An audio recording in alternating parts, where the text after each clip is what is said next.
নমস্কার বন্ধুরা, অসীমার রান্নাঘরে আপনাদের সবার স্বাগত। আজকে আমি রান্না করব ঘি লঙ্কা দিয়ে শিং মাছের ঝোল। তার জন্য কী কী লাগবে দেখিয়ে দিই। এই যে এখানে আমি জ্যান্ত শিং মাছ নিয়ে এসেছিলাম, বাড়িতেই কেটে নিয়েছি, কেটে ধুয়ে নিয়ে এসেছি। এখানে শিং মাছ আছে, এখানে আছে আলু বড় বড় করে লম্বা লম্বা করে কেটে নিয়েছি, কাঁচকলাও তাই লম্বা লম্বা করে কেটে নিয়েছি। মশলার জন্য আছে তেল, আর যেটা দিয়ে আমি করব এটা ঘি লঙ্কা। বন্ধুরা দেখুন, ঘি লঙ্কা এরকম হয়, একটু ওপরে মানে কুকড়ে কুকড়ে থাকে লঙ্কাটা। এই যে প্রচণ্ড ঝাল, আমি এতগুলো দেব না, যে কটা লাগবে সে কটাই দেব। এখানে ঘি লঙ্কা নিয়েছি, এখানে আদা, গোটা জিরে, ফোড়নের জন্য একটা শুকনো লঙ্কা, গুঁড়ো হলুদ, লবণ আর একটা টমেটো কেটে নিয়েছি। তাহলে আপনারা দেখতে থাকেন ঘি লঙ্কা দিয়ে মাছের ঝোলটা আমি কিভাবে রান্না করি। উনুনটা ধরতে থাকুক, ধরিয়ে দিয়েছি, ততক্ষণ আমি মশলাগুলো বেটে নেব। প্রথমে আমি গোটা জিরে বেটে নেব।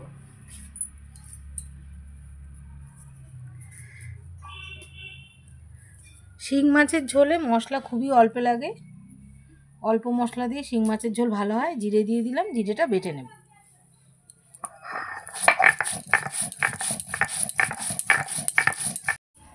এদিকে মশলা বাটতে বাটতে উনুনও আমার ধরে গেছে, কড়াইটা বসিয়ে দেব।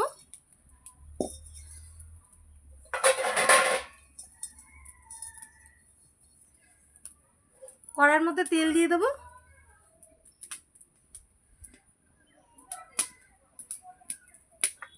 তেলটা গরম হতে হতে মাছে আমি লবণ হলুদ মাখিয়ে নেব।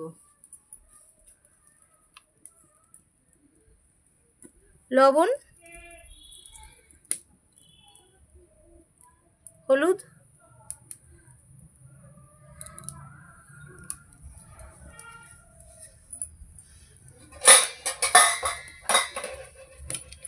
আমি এই খুন্তি দিয়ে মাখিয়ে নেব লবণ হলুদটা মাছে।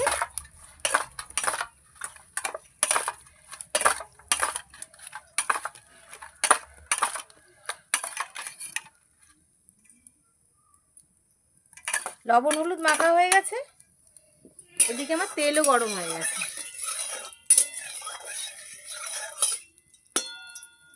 কড়াইটা একটু সোজা করে বসাবো।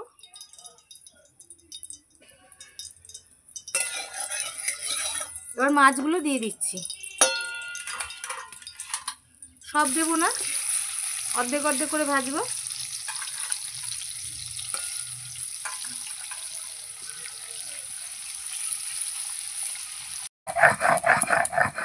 জিরে আমার বাটা হয়ে গেছে, আদাটা বেটে নেব।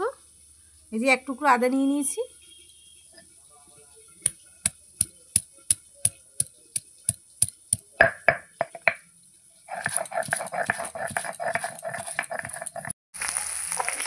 মাছগুলো একটু উল্টে উল্টে দেব।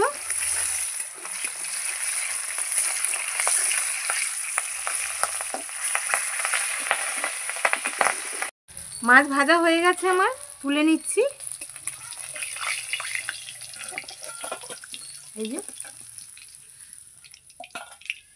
আবার দিয়ে দেবো, যে কটা আছে আমি সবই দিয়ে দেবো।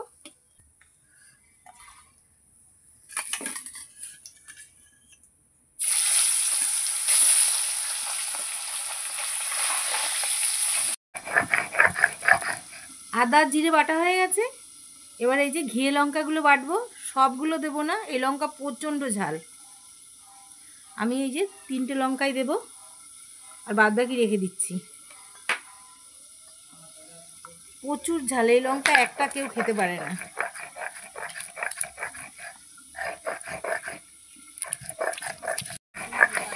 বন্ধুরা আমি 3টে নিয়েছিলাম, 2টো দেব, একটা রেখে দিচ্ছি, প্রচণ্ড ঝাল হয়ে যাবে, তাহলে চলে খেতে পারবে না কেউ। এই যে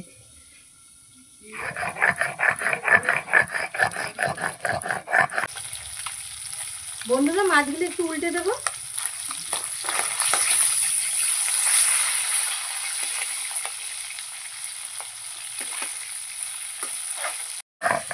মশলা আমার বাটা হয়ে গেছে, তুলে নিচ্ছি।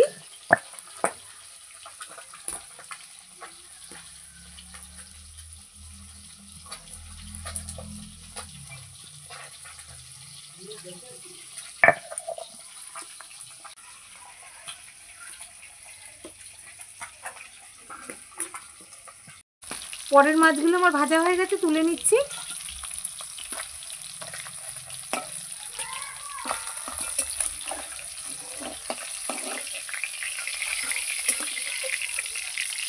এই যে সব মাছ আমার ভাজা হয়ে গেল।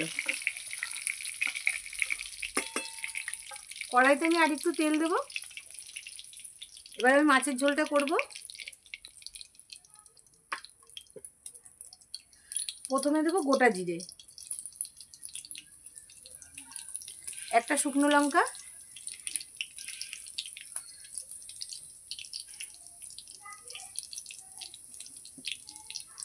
ফোড়নটা হবে, তারপর আমি আলু কাঁচকলা দেবো।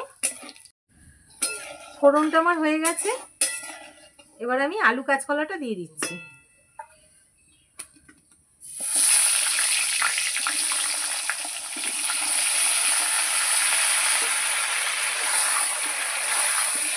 আলু কাঁচকলা দিয়ে আমি একটু লবণ দিয়ে দেবো, লবণ আর হলুদ দেবো।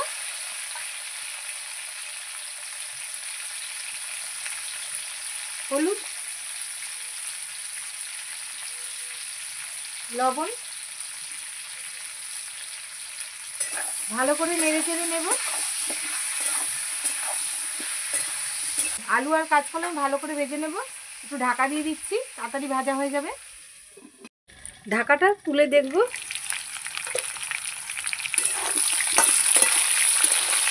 কাঁচকলা আলু আমি খুব ভালো করে ভেজে নিয়েছি। এবার আমি মশলাগুলো দেব। আমি এখানে আদা বাটা, জিরে বাটা, লঙ্কা বাটাটা দিয়ে দিয়েছি। এই মশলার বাটিটা ধুয়ে একটু জল দেব।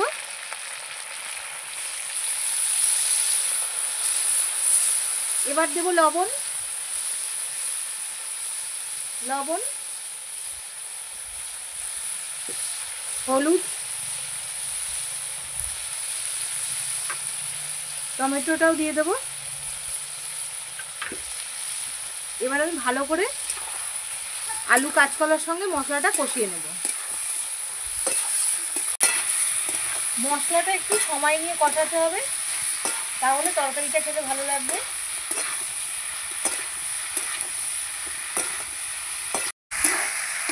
ভালো করে আমি সবজির সঙ্গে মশলা কষিয়ে নিয়েছি। মশলাটা কষানো হয়ে গেছে, এবার আমি জল দিয়ে দেবো।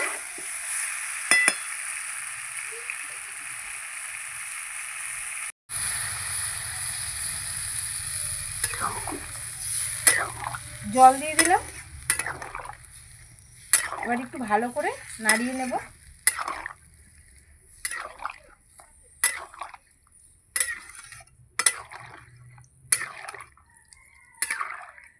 আমাদের শিং মাছের ঝোল খেতে ঘরের সবাই ভালোবাসে, এই জন্য আমি আর একটু জল দেব। এরকম কাঁচকলা দিয়ে আলু দিয়ে ঝোল করলে আমাদের সবাই ভালো খায়। এবার আমি ঢেকে দেব। ঢাকাটা তুলে নেব। ঝোল আমার খুব ভালো করে ফুটে গেছে, এই দেখুন।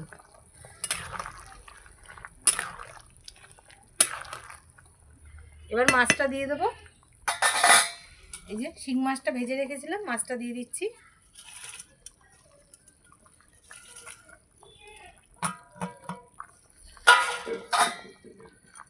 মাছগুলো একটু ছাড়িয়ে ছাড়িয়ে দেব।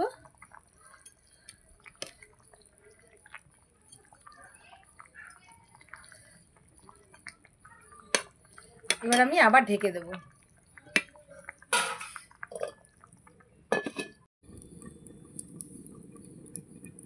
ঢাকাটা তুলে দেখে নেব একবার।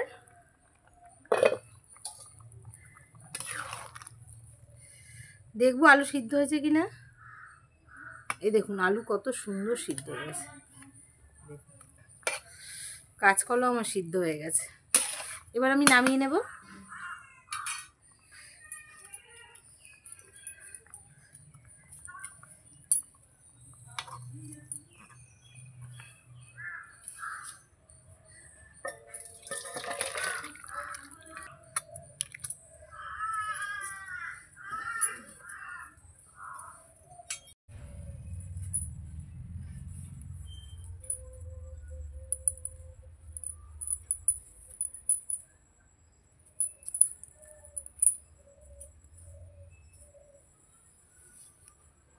বন্ধুরা এই দেখুন আমার কাঁচকলা আলু দিয়ে শিং মাছের ঝোল রেডি।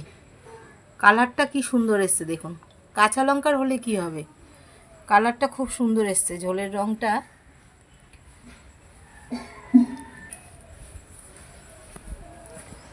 আমি ঝোলটা করেছি ঘিয়ে কাঁচা লঙ্কা দিয়ে। তা ঘিয়ে কাঁচা লঙ্কা আপনারা কে কে খেয়েছেন বা কারা কারা খেয়েছেন অবশ্যই কমেন্ট করে জানাবেন। আর আমার চ্যানেলটাকে ভালো লাগলে লাইক করবেন, সাবস্ক্রাইব করে দেবেন, শেয়ার করে দেবেন। নিত্য নতুন রান্না পেতে গেলে কিন্তু আমার সঙ্গে থাকতে হবে। আর কেমন লাগলো আমার রান্নাগুলো আর কেমন লাগছে আমার রান্নাগুলো সেই কমেন্টগুলো আপনারা জানালে আমি আরও উৎসাহিত হব, রান্না ভালো ভালো দেখাতে পারবো।